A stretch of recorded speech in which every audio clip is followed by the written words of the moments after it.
বন্ধুরা, সম্পূর্ণ পর্ব দেখতে চ্যানেলটি সাবস্ক্রাইব করুন। রেহানের কথায় ঘরের সবাই এক মুহূর্তের জন্য চুপ হয়ে যায়। সৌম্য রাগে ফুঁসতে থাকে আর ছোট কাকি ভেতরে ভেতরে ভয় পেতে শুরু করে, কারণ সে বুঝতে পারছে রূপাই এখন এমন কিছু জানে যা এতদিন কেউ জানত না। রূপাই দূর থেকে দাঁড়িয়ে সবকিছু লক্ষ্য করছিল। তার হাতের মুঠোয় তখন সেই ওষুধের দোকানের মালিকের নম্বর, যা সে ছোট কাকির মোবাইল থেকে কৌশলে সংগ্রহ করেছে। রাত গভীর হতেই সবাই নিজেদের ঘরে চলে যায়, কিন্তু রূপাইয়ের চোখে ঘুম নেই। সে বারবার ভাবতে থাকে, যদি সত্যি ছোট কাকি রেহানের ডাক্তার হওয়ার স্বপ্ন নষ্ট করে থাকে, তাহলে এত বড় অন্যায়ের বিচার হওয়া উচিত। সে সিদ্ধান্ত নেয় আর দেরি নয়, আগামীকাল সকালেই সে সেই ওষুধের দোকানের মালিকের সঙ্গে দেখা করবে। অন্যদিকে হাসপাতালে মধু তার বান্ধবী ডক্টর মালবিকার সঙ্গে গোপনে কথা বলছিল। মধু বলল, রেহান এখন অনেক বেশি সন্দেহ করছে। যদি সত্যিটা বেরিয়ে যায় তাহলে সব শেষ হয়ে যাবে। মালবিকা বলল, তুমি চিন্তা করো না, রিপোর্ট আমি এমনভাবে তৈরি করেছি কেউ সহজে ধরতে পারবে না। কিন্তু তাদের অজান্তে দরজার বাইরে দাঁড়িয়ে একজন নার্স সব কথা শুনে ফেলে। পরদিন ভোরে রূপাই কাউকে কিছু না বলে বাড়ি থেকে বেরিয়ে যায়। ওষুধের দোকানে পৌঁছে সে নিজের পরিচয় দেয়। প্রথমে লোকটি কিছু বলতে চায় না, কিন্তু রূপাই যখন বলে, আমি শুধু সত্যিটা জানতে চাই, একজন মানুষের জীবন নষ্ট হয়েছে, তখন লোকটির মন নরম হয়ে যায়। সে জানায়, বহু বছর আগে ছোট কাকি সত্যিই একটি ওষুধ কিনেছিল, যা খাওয়ার পর রেহান গুরুতর অসুস্থ হয়ে পড়েছিল। লোকটির কথা শুনে রূপাই স্তব্ধ হয়ে যায়। সে আরও প্রমাণ চায়। তখন লোকটি একটি পুরনো খাতা বের করে দেখায়, যেখানে ওষুধ বিক্রির হিসেব লেখা ছিল। সেখানে ছোট কাকির নামও রয়েছে। রূপাই সেই পাতার ছবি তুলে নেয়। তার মনে হয় এবার হয়তো সত্যিই সে রেহানের জন্য ন্যায় বিচার আনতে পারবে।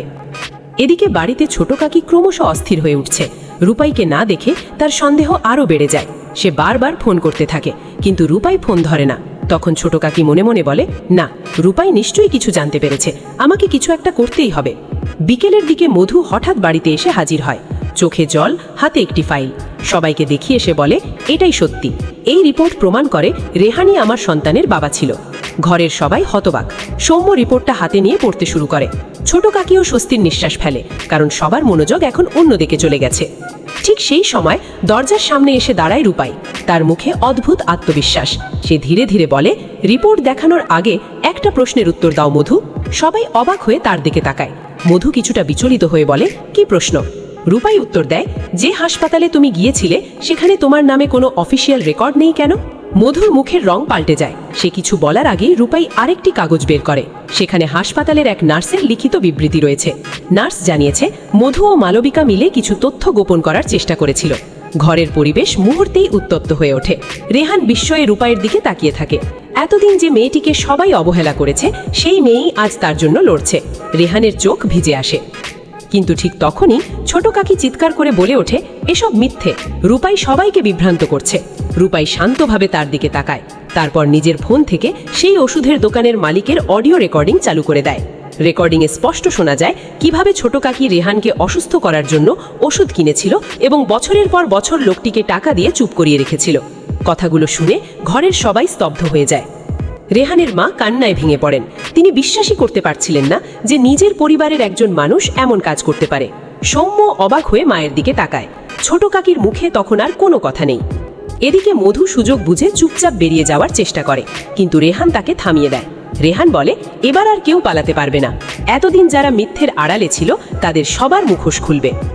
শেষ দৃশ্যে দেখা যায় রূপাইয়ের হাতে এখন দুইটি বড় প্রমাণ। একদিকে ছোট কাকির ষড়যন্ত্রের প্রমাণ, অন্যদিকে মধুর মিথ্যে রিপোর্টের রহস্য। আর দূরে দাঁড়িয়ে মধু ভয় ভরা চোখে তাকিয়ে আছে, কারণ সে বুঝে গেছে তার সাজানো খেলাটা এবার ভেঙে পড়তে চলেছে। রূপাইয়ের হাতের প্রমাণ দেখে ঘরের মধ্যে যেন বজ্রপাত নেমে আসে। ছোট কাকি বারবার বলতে থাকে, না, আমি কিছু করিনি, এসব সাজানো কথা। কিন্তু তার কাঁপা কাঁপা গলা আর ভীত চোখ দেখে ঘরের সবাই বুঝতে পারে কোথাও না কোথাও বড় একটা সত্য লুকিয়ে আছে। রেহান ধীরে ধীরে ছোট কাকির সামনে গিয়ে দাঁড়ায়। তার চোখে জল, কিন্তু কণ্ঠে রাগ। কাকি, আমি তোমাকে নিজের মায়ের মতো সম্মান করেছি। তুমি যদি সত্যিই আমার সাথে এমন করে থাকো, তাহলে কেন করেছিলে? প্রশ্নটা শুনে ছোট কাকি কিছুক্ষণ চুপ করে থাকে, তারপর হঠাৎ করেই কান্নায় ভেঙে পড়ে।